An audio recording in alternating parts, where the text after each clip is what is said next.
president is doing everything possible to make it more difficult for the media to hold him accountable and for the public to be informed about his reckless and illegal behavior. Yet here we are.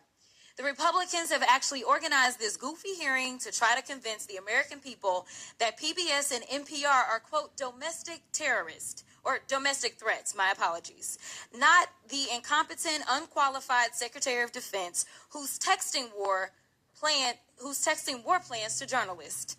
But it's y'all, PBS and NPR, the American people are supposed to be worried about. You can't make this up.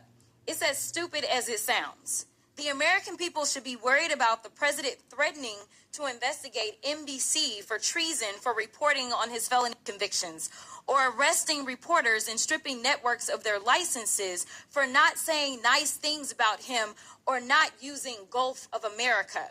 The Republicans' witness, Mr. Gonzalez, went so far as to suggest that because NPR and PBS reported on the murder of George Floyd, they, quote, represent a danger to our physical health as well as to civic health of our body politics. Ms. Mayor, do you think reporting on the murder of George Floyd and highlighting instances of systemic racism is a domestic threat to America? Thank you, Congresswoman. I believe it's our responsibility to report on all issues of interest to the American public. Thank you so much. Ms. Kerger, what about you? I agree. I think it's important for us to report on the important news of the day. So let's talk about the critical role of public media. During his first term, President Trump's own Department of Homeland Security highlighted the importance of public broadcasting's role in public safety. In 2018, his administration stated, quote, PBS and local public television stations play a crucial role in protecting communities by delivering essential information to individuals and first responders. These benefits are all made possible by public broadcasting stations' unique reach, reliability, and role across America, and are especially vital in rural and underserved areas. Madam Chairwoman, I would ask unanimous consent. I seek unanimous consent to enter into the record the 2018 without objection, so ordered. And Madam Chair, I also seek unanimous consent to enter into the record the 2019 report titled Modernizing the Nation's Public Alert and Warning System from Trump's... Without objection, so ordered.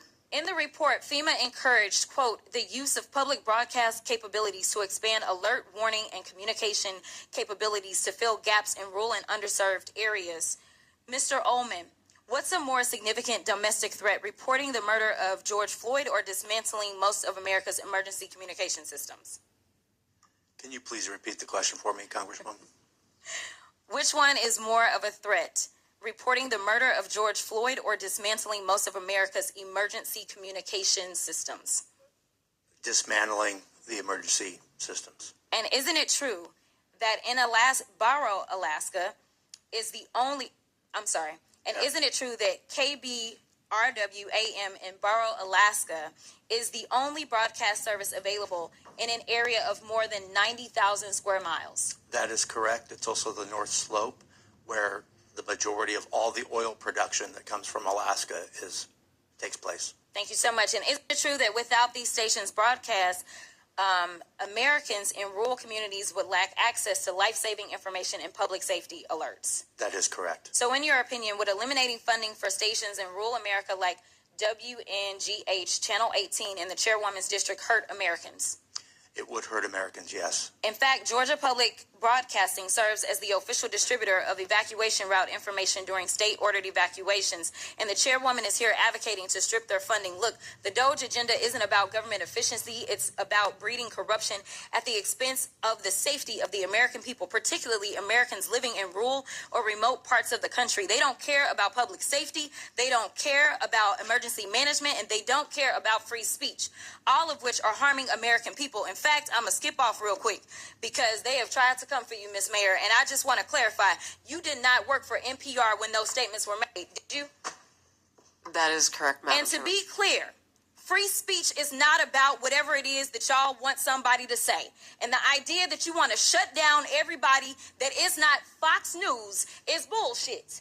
We need to stop playing because that's what y'all are doing in here. You don't want to hear the opinions of anybody else. And the Constitution says Congress shall make no law respecting or establishing of religion or prohibiting the free exercise thereof or abridging the The gentlewoman's time has expired. press. The gentlewoman's time has expired.